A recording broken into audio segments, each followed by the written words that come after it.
Podcast Polda Jogja.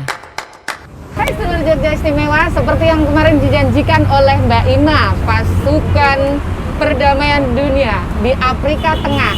Sekarang yang bersangkutan sudah ada di samping kiri saya, tapi saya nggak mau memperkenalkan diri karena yang bersangkutan ingin memperkenalkan diri sendiri. Ayo coba diperkenalkan, namanya siapa? Boleh buka masker atau tutup masker? Langsung ya, padahal saya belum mau, nggak apa-apa. Silakan dibuka, biar mereka tahu siapa. Tapi kayaknya sebenarnya. waktu perkenalan saya kayaknya tutup masker aja biar penasaran ya. Oh iya, tapi ternyata memang Tapi butuh. nanti kalau pas setelah selesai perkenalan boleh lah nanti dibuka. Tapi nggak apa-apa. Memang kita karena masih protokol kesehatan ya, Mbak Ima, jadi kita tetap menggunakan masker dalam pelaksanaan kegiatan ini. Tetapi agar masyarakat di sana, apalagi khususnya followernya Mbak Ima ini pasti jangan sampai aku bilang, wah itu Mbak Ima abal-abal, kan nggak enak juga. Yeah. Oke, silakan memperkenalkan diri sama membuka masker sebentar saja. Oke. Halo semuanya, nama saya Hikmah Nur Syafatun, biasa dipanggil Ima. Ya. Pangkat masih Bribtu. Saya bertugas di Satuan Polres Bantul di Polda Daerah Istimewa Yogyakarta. Dan selama dari tahun 2018 saya menjalani pelatihan misi perdamaian dunia, dan pada tahun 2019 saya berangkat di misi MINUSCA di Afrika Tengah, dan alhamdulillah bisa kembali dengan selamat pada September 2020. Tunggu Gitu. sebentar, tadi ada kalimat MINUSCA. Dari tadi saya juga bilang MINUSCA, tapi saya lidah Jawa jadi Lidah nggak bisa Jawa. nyebutin MINUSCA itu apa sih? MINUSCA. MINUSCA itu ada kepanjangan. Jadi dari UN sendiri punya beberapa misi di seluruh dunia, dan salah satunya itu MINUSCA. Dan Polri pertama kalinya mengirimkan pasukannya untuk pergi ke misi MINUSCA ini. Jadi dari MINUSCA ini ada singkatannya. Jadi dia multidimensional integrated stabilization mission in Central Africa. Jadi agak sedikit ini aja saya sering lupa, cuman saya ingat. Itu MINUSCA panjang banget sih pengertiannya. Nah, kalau diartikan dalam bahasa Indonesianya atau Jawanya gimana? Jawanya aja coba, bisa nggak? Kalau dalam bahasa Jawa nih jogo keamanan lah, jogo keamanan di negara lain. Keamanan negara lain. Iya. Aku pantas nggak berbahasa Jawa sih? Masih pantas. Masih pantas. Tapi aku janjinya tadi ini loh. Oh iya. Perlihatkan biar nanti aku nggak dibilang aku sih gitu Iya. kan. Untuk pembuktian 1, 2, 3. Celing. Nah, cantik Oke. sekali ya Allah. Masya Aduh, saya Allah. jadi malu. Jadi masih alhamdulillah kemarin tanggal 20 September itu kami pulang karena harusnya kami pulang kan setahun. Jadi Juni 2019 dan kembali itu harusnya Juni 2020. Tapi dikarenakan pandemi juga di Afrika pun mengalami pandemi yang sama kayak di Indonesia dan lain sebagainya. Akhirnya kami menunda kepulangan karena dari Indonesia sendiri pun untuk MINUSCA 2 yang harus mengupload ke sana juga mengalami penundaan dan kendala dari pusat, dari PBB seperti itu. Ya, karena pandemi memang membuat semuanya serba tertunda, bahkan yang mau menikah pun tertunda gitu. Aduh. Tadi saya pas lihat Mbak Ima membuka maskernya tuh, saya sebagai wanita mengatakan Masya Allah cantiknya gitu, apalagi yang Alhamdulillah. yang bukan bapak ya, yang mas-masnya di sana. Pantes lah kalau beliaunya menjadi selebgram. Nah, ini cerita lagi nih, Mbak Ima menjadi polisi. Itu cita-cita atau bagaimana sih? Jadi kalau untuk polisi sendiri memang dari dulu awalnya memang saya belum untuk ingin menjadi seorang polisi, tapi kakak saya yang alhamdulillah polisi juga. Ya sebutlah namanya, Ya. kan kakak, ada dinasnya di Polda DIY juga. Siapa Ada di namanya Polda, kakaknya? ada Brigadir Rengganis. Ya, Mbak Brigadir Anis. Rengganis, halo. Halo, ini bersama adikmu. Nah, waktu itu kakak saya lulusan 2010, 2010, dan ya. 2010 itu saya masih SMA. Terus kakak saya mendaftar dan alhamdulillah keterima. Jadi pas saya lulus 2012, saya merasa kayaknya saya belum deh kalau untuk ke situ. Jadi saya meneruskan untuk berkuliah di Universitas Negeri di Jogja juga.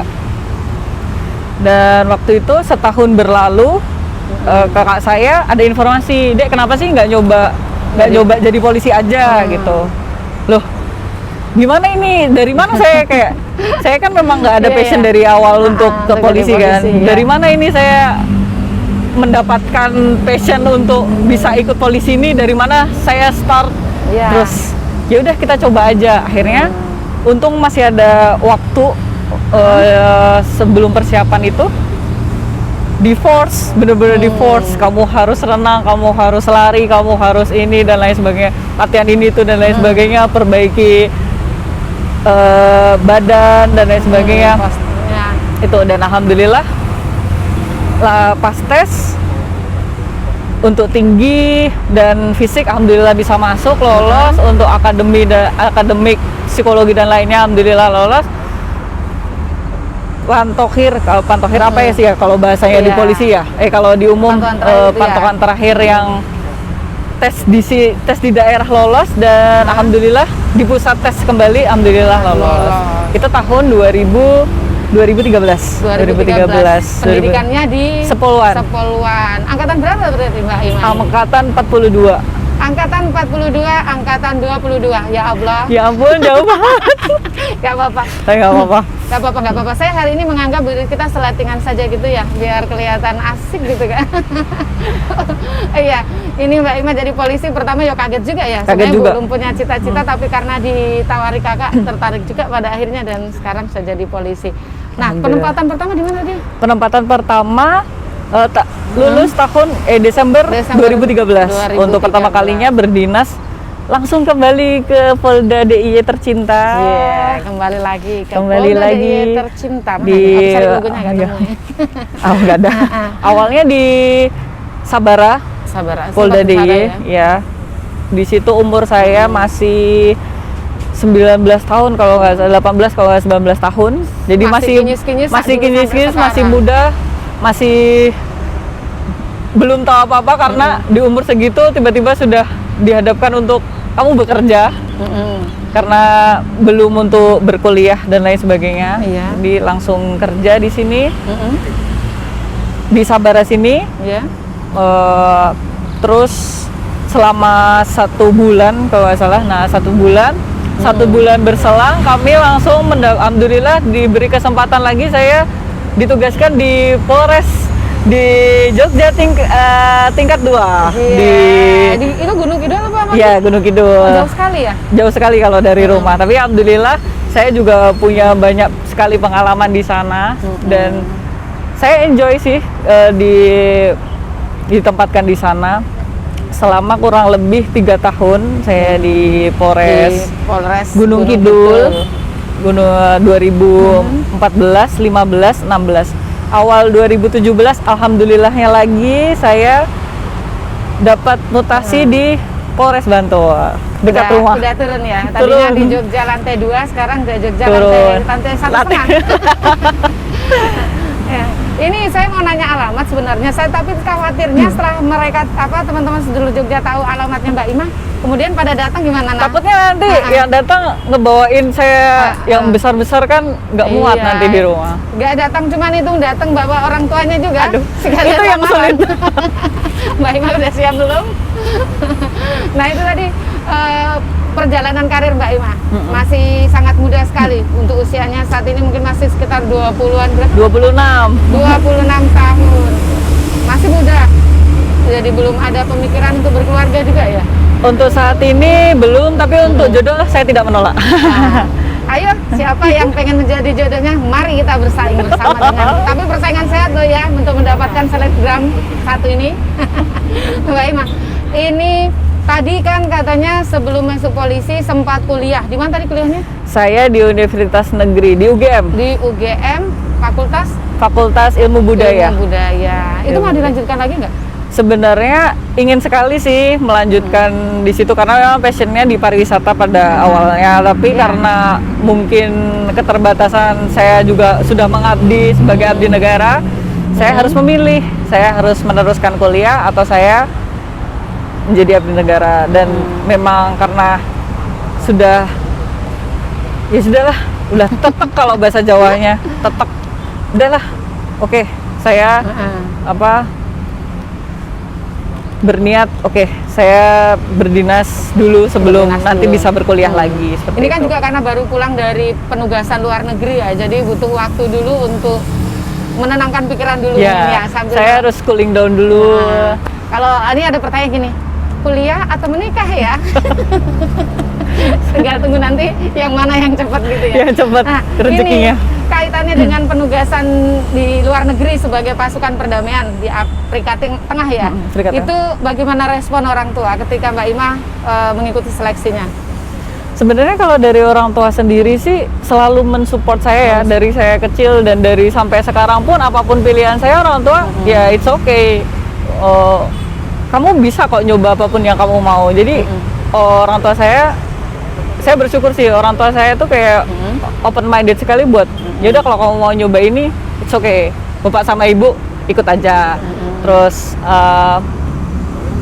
kalau masalah-masalah ditentang dan lain sebagainya nggak ada ya. Dan padahal saya udah bilang resikonya ini saya jauh loh ibu, resikonya ini beresiko loh ibu. Tapi orang tua saya ya udah, kalau memang kamu sudah berniat dan kamu memang mau menjalani dengan ikhlas, silahkan. Luar seperti biasa. itu. Jadi saya bangga sekali punya orang tua yang benar-benar memberikan support lebih kepada saya. Dan kalau pas saya juga lagi down, lagi apa juga, saya nelpon, pasti dibilang, ya kamu niatnya dari awal apa? Oh iya, udah jangan nyerah, jangan sampai di tengah jalan dong, terusin sampai terusin dong sampai akhir, kan itu pilihan kamu sendiri. Oh iya, oke. Iya, Mbak Ima sangat bangga punya orang tua seperti Bapak Ibu yang sudah membuat Mbak Ima seperti ini, dan Mbak Ima juga orang tua yang sangat bangga punya anak seperti Mbak Ima. Alhamdulillah. Udah bosan belum? Kurang toh? Ini belum, lagi. Soalnya kita masih banyak lagi yang pengen kita tanyakan. Ini tadi udah kita ngobrolin tentang ini. Sekarang saya pengen tahu motivasinya ikut menjadi pasukan Garuda Bayangkara ke MINUSCA itu apa Mbak Ima yang menjadi motivasi jenengan?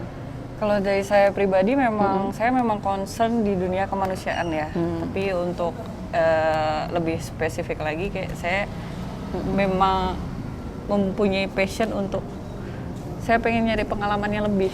Saya pengen melihat dunia luar tuh seperti apa. Jadi pada saat itu Polri membuka kesempatan bagi Polwan untuk misi pertamanya untuk jadi pasukan perdamaian yang pertama. Dan syukur alhamdulillah pada tahun 2018 itu saya mendaftar dan alhamdulillahnya keterima gitu.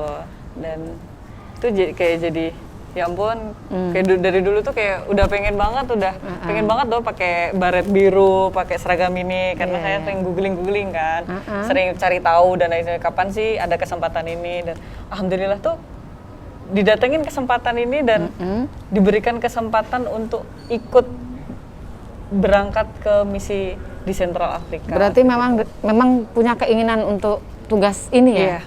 Nah, biar sedulur Jogja di luar tahu, apa aja sih seleksi yang diikuti ketika pengen menjadi salah satu dari pasukan perdamaian ini? Nah, untuk pasukan perdamaian ini yang paling penting memang anggota Polri sendiri ya. Yang pertama anggota Polri, terutama anggota Polri sendiri. Karena memang banyak pertanyaan yang ke saya tuh kayak, Kak, apa sih memang harus jadi polisi dulu? Nah, itu memang harus jadi polisi dulu. Nah, terus untuk tes dan lain sebagainya itu masih sama. Tesnya apa aja itu? Tes kesehatan, yang paling penting, karena kalau kita ke misi luar negeri itu yang paling pertama adalah kesehatan. Itu memang kita nggak boleh punya penyakit dalam sama sekali.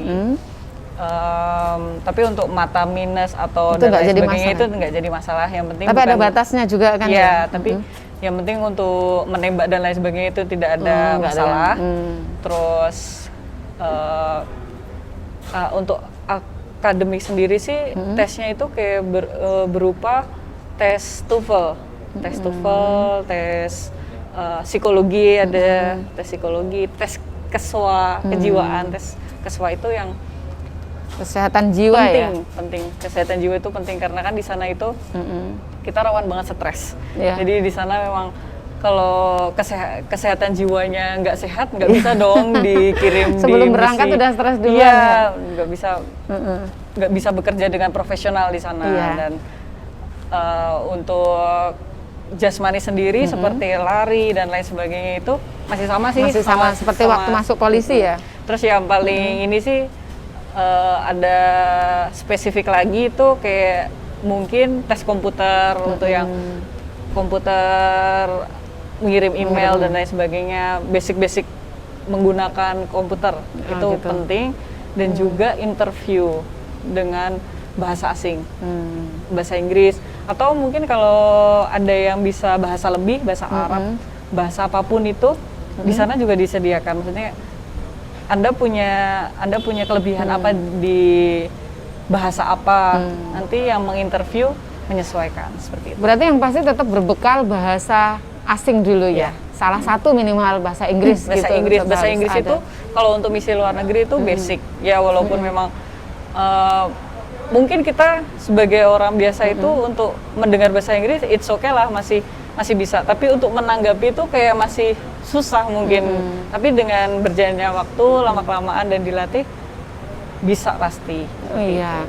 Itu juga ternyata rentetan tahapan-tahapan seleksinya luar biasa juga ya. Mbak Ima membutuhkan waktu berapa untuk persiapan mengikuti seleksi itu? Kalau untuk persiapan itu 1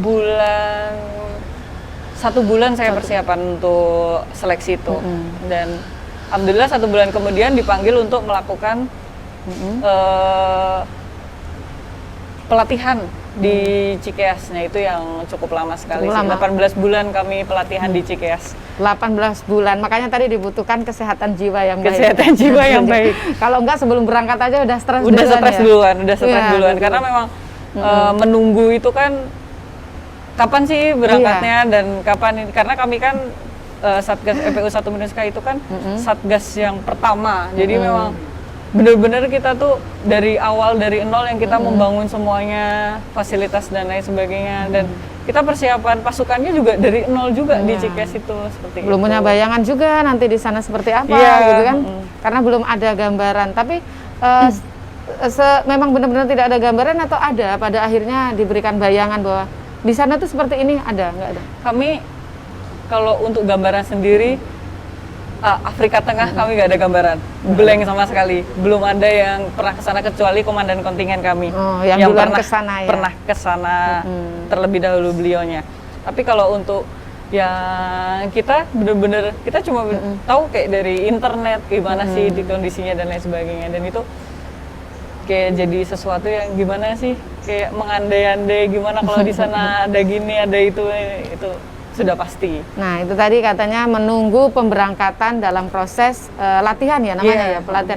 Pelatihannya apa saja sampai 18 bulan, luar biasa, hampir 24 bulan. Hampir 2 tahun. Hampir 2 tahun hanya proses menunggu pemberangkatannya. Itu apa saja yang dilakukan untuk di sana? Dasar pelatihannya itu kami ada 3. Pelatihan fisik, pelatihan taktikal, karena kami kan di daerah misi, dan yang ketiga ada pelatihan bahasa.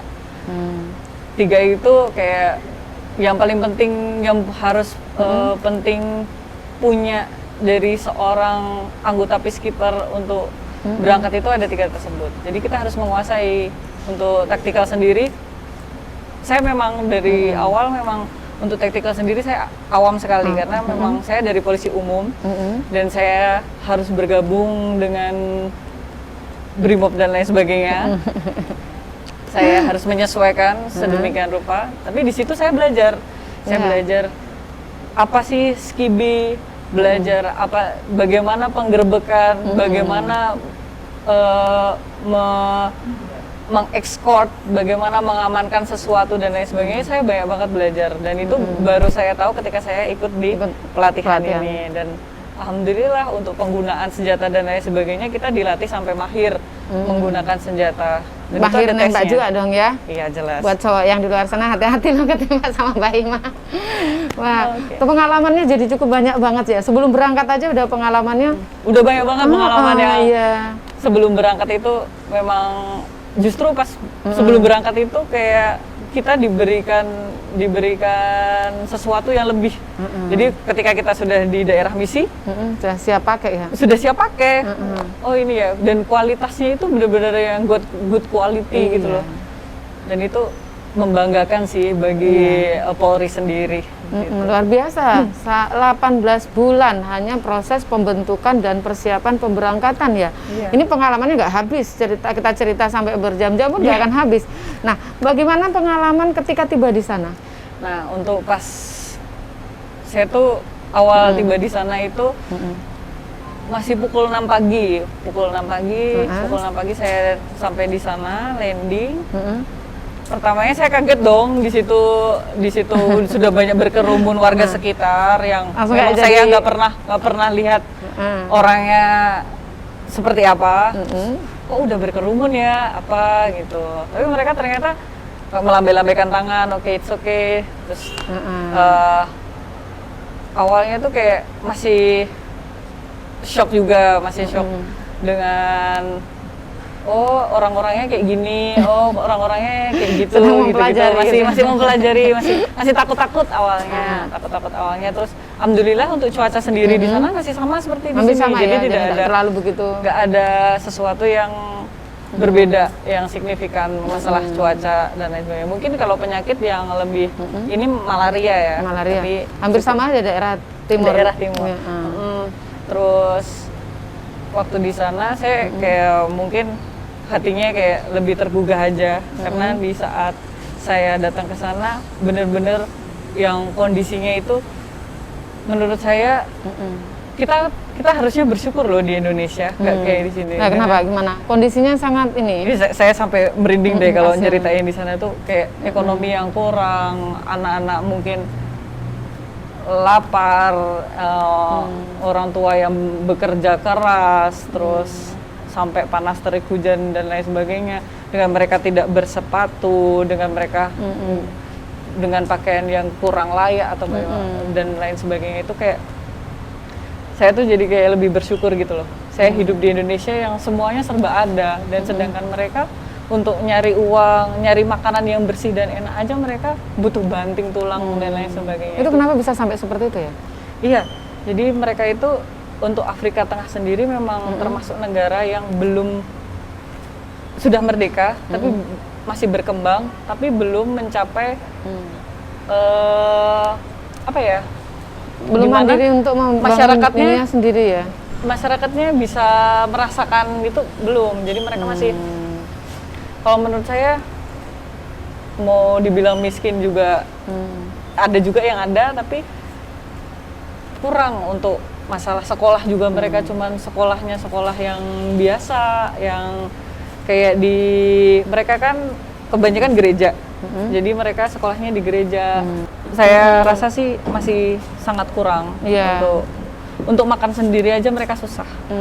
Jadi saya bener-bener waktu itu saya kayak nangis bombay, bener-bener. Padahal ya Allah, kenapa sih nggak sedang racani? Iya, padahal nggak sedang tidak masak. Terus bener-bener yang ya Allah, kenapa sih kok dunianya begini? Kenapa sih kita sesama manusia, tapi kok masih ada yang warga di sini kenapa masih sangat kekurangan gitu loh. Mereka makan di situ, minum di situ, nyuci di situ. Jadi saya kayak ya Allah, belum tertata berarti belum ya. tertata seperti itu. Ya mungkin ini maksudnya kan karena kondisinya kemarin konflik, sehingga kedatangan pasukannya Mbak, termasuk kontingennya Mbak itu kan sebagai bentuk menstabilkan keamanan dulu. Mungkin secara perlahan nanti akan ada perbaikan. Cuman kan yang pertama kali ngiris gitu loh. Ngiris ngelihatnya ya. Ngiris lihatnya sampai mereka tuh kayak kalau di bahasa Perancisnya tuh mangje itu mereka tuh kayak minta makanan mangje. Jadi ketemu malah ngomong gitu Madame ya. Michu mangje. Mereka sampai setiap kami lewat mereka cuman mangje Madame, mangje Michu, cup cuma untuk minta makan. Mereka dikasih kue satu aja senangnya luar biasa. Jadi kita yang di Indonesia ini kita harus bersyukur, benar-benar bersyukur. Jangan banyak mengeluh wes pokoknya. Jangan terlalu banyak tuntutan, karena ternyata banyak di belahan negara lain masih banyak Iya. saudara-saudara kita yang untuk makan saja sangat sedih ya. Benar. Nah itu salah satu duka ya yang jenengan rasakan ketika berada di sana, termasuk ikut merasakan gimana sih mereka di sana. Nah ini suka dukanya selain hal itu adakah suka duka lain yang dirasakan Mbak Ima selama bertugas? Suka dukanya itu karena mungkin kalau dibilang jauh dari keluarga pasti jauh ya. Ya. Kayak itu kan jadi kayak drama tersendiri ketika kita harus jauh dari keluarga kan, dari komunikasi dan lain sebagainya dengan rentang waktu jam yang berbeda, 6 jam. Jadi di sini pagi, di sana malam dan lain sebagainya, itu jadi salah satu yang mungkin jadi kendala tersendiri. Tapi syukur alhamdulillah untuk masalah komunikasi sendiri sih masih lancar, untuk bisa video call dan lain sebagainya. Cuman yang memang mencocokkan waktunya itu ya, mencocokkan waktu dan ya pasti kangen dengan keluarga, apalagi yang sudah berkeluarga, yang sudah punya anak, istri, dan itu pasti rasanya juga pengen ketemu kembali lagi itu ke manajemen stres. Bagaimana seorang peacekeeper itu memanage stresnya sehingga tidak berdampak pada pekerjaannya, profesionalitasnya. Karena kan di sana kita dituntut untuk bisa menjadi orang yang lebih kuat daripada yang di sana, dan sampai kitanya jadi kayak acara TV sinetron Ku Menangis. Bisa itu jadi soundtrack itu nanti di soundtrack film judulnya Kangen Orang Tua gitu ya. Nah ini kaitannya dengan keberadaan Mbak Ima di tengah-tengah regu ya. Mbak Ima itu satu regu berapa orang? Jadi kalau untuk kami sendiri yang dikirim ada 140 orang dengan 14 poluan. 14 poluan. Mbak Ima masuk salah satu regu yang isinya banyakan cowok dong ya? Iya, dominan cowok.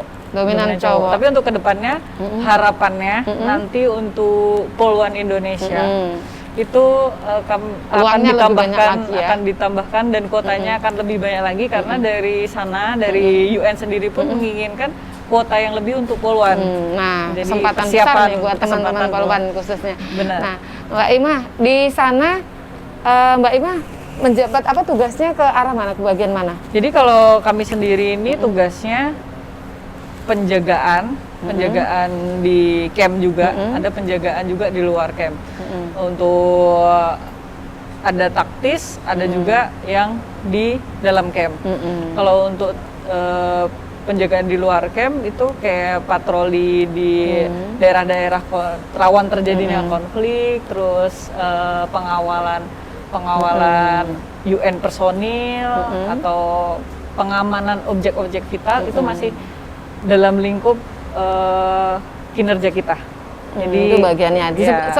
Sebutannya apa ya? Kalau misalnya kemarin Bu Leonisa kan bilangnya posisinya beliau kasih ini yang ngurusin perizinan ya. Kami ada tactical troops, ada security camp.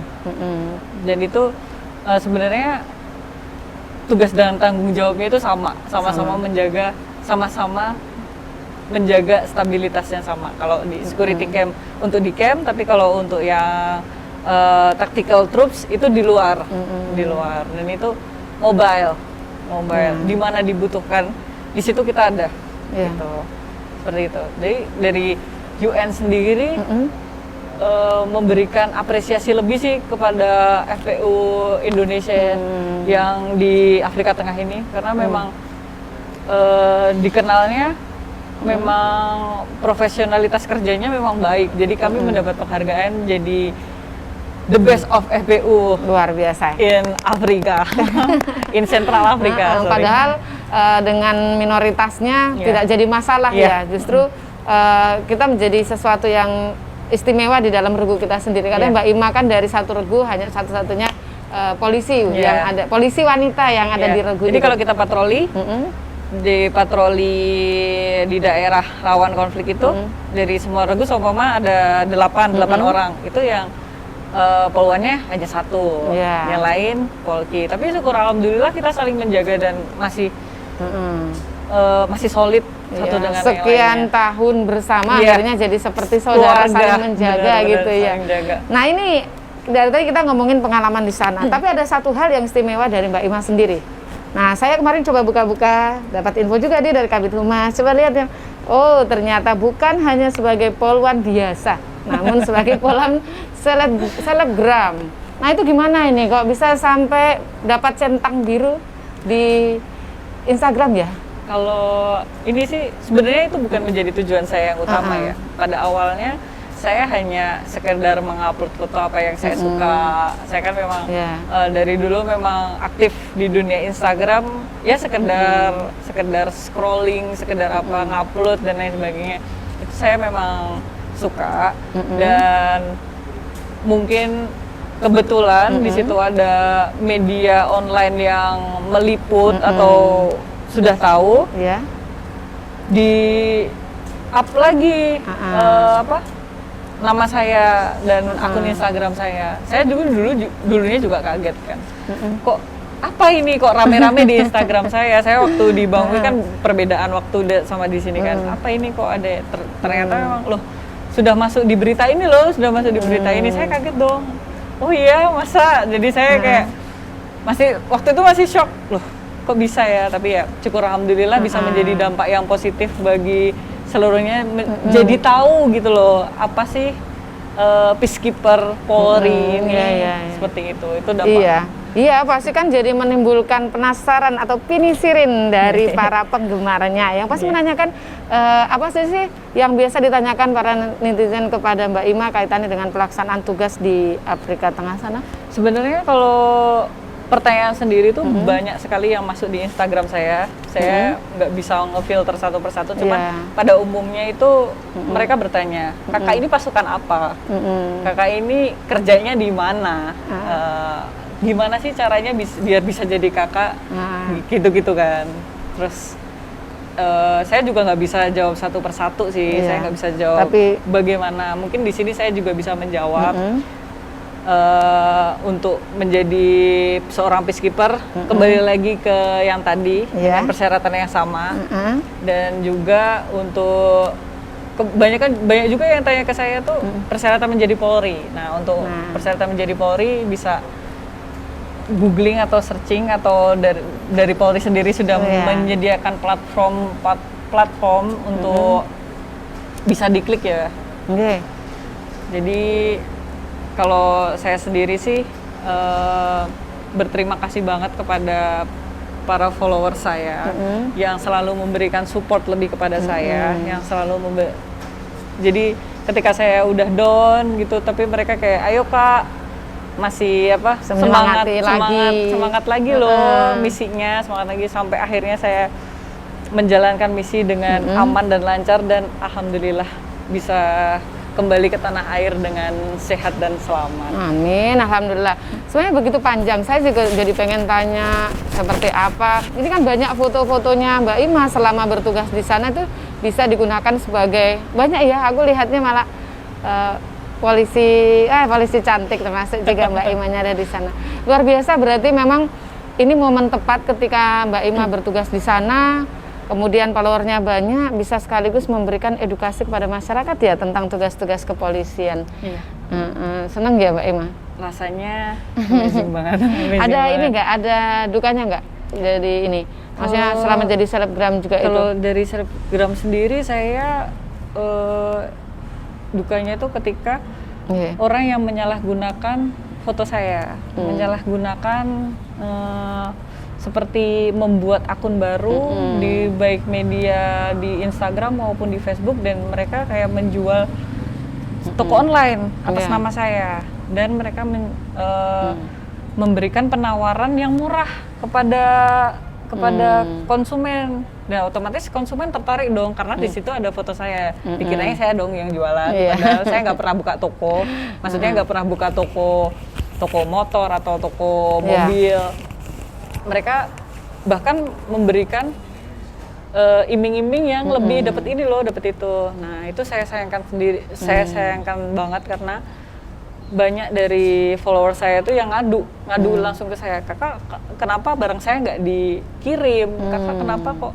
Kakak di mana kemarin bukannya janjian di sini? Saya kaget dong. Loh, saya nggak pernah ada jualan ini. Jadi di Instagram saya udah pasang attention buat semuanya. buat selalu hati-hati dan jangan mudah tergoda dengan iming-iming harga murah atau barang yang bagaimana seperti itu. Karena saya nggak merekomendasikan. Tapi kembali lagi nih ke para followers saya, lebih bijak lagi, lebih hati-hati lagi. Seperti itu. Iya. Itulah suka dukanya menjadi selebgram. Bisa saja disalahgunakan salah orang, tetapi ketika ingin mengedukasi itu merupakan media yang luar biasa. Nah, nanti teman-teman di luar sana kan pasti juga banyak yang pengen tahu tentang polisi bisa melalui dari IG-nya Mbak Ima sendiri. Nah, sekarang ini kan Mbak Ima masih muda, sudah melaksanakan tugas itu. Nah, letting-lettingnya masih ada nggak yang tertarik juga? Kan katanya nanti ada penambahan kuota di sana untuk Polwan. Insya Allah sih, kalau untuk letting saya memang sudah kebanyakan juga sudah banyak yang menanyakan, sudah banyak yang tertarik gitu ya. Tertahu dan memang yang paling penting itu buat rekan-rekan Polwan di seluruh Indonesia. Saya tahu rekan-rekan Polwan itu mampu dan bisa bahkan mempunyai kemampuan yang lebih dari saya, dan ketika ada kesempatan bisa dicoba untuk menjadi seorang peacekeeper Polri. Semangat apalagi yang masih muda ya Mbak Ima ya. Saya mau ke sana nggak diajak sama Mbak Ima. Jadi nanti paling selesai ini cuma minjem baju Mbak Ima aja buat foto gaya. Boleh nggak ya? Enggak, jangan nanti malah dipanggil beneran suruh ke sana. Bisa inilah. Ini di momen Polkes ini Mbak Ima ingin menyampaikan apa kepada para netizennya yang selama ini sudah menemani, memberikan dukungan dan semangat selama pelaksanaan tugas di sana. Oke, baik. Untuk seluruh followers, untuk seluruh warga Indonesia, masyarakat Indonesia pada umumnya, terima kasih atas support dan dukungannya. Alhamdulillah kami Satgas FPU 1 Minuska bisa melaksanakan tugas dengan lancar, bisa kembali ke tanah air dengan sehat dan selamat. Dan untuk rekan-rekan generasi muda pada umumnya, tetap semangat, tetap perjuangkan apa yang ingin dicita-citakan. Kalau gagal coba lagi, jangan mudah menyerah. Jangan mudah menyerah. Sama dengan pandemi ini, kita jangan mudah menyerah dengan pandemi. Untuk itu, apa yang harus kita lakukan? 3M. Mencuci tangan dengan sabun, menjaga jarak, dan juga memakai masker. Kalau nggak karena pandemi, sudah kita lihat kecantikan dari selebgram kita kali ini. Baik, Saudara Jogja Istimewa, terima kasih perhatiannya pada siang hari ini. Kita udah ngobrol banyak, tetap pantengin Polkes. Polisi punya podcast.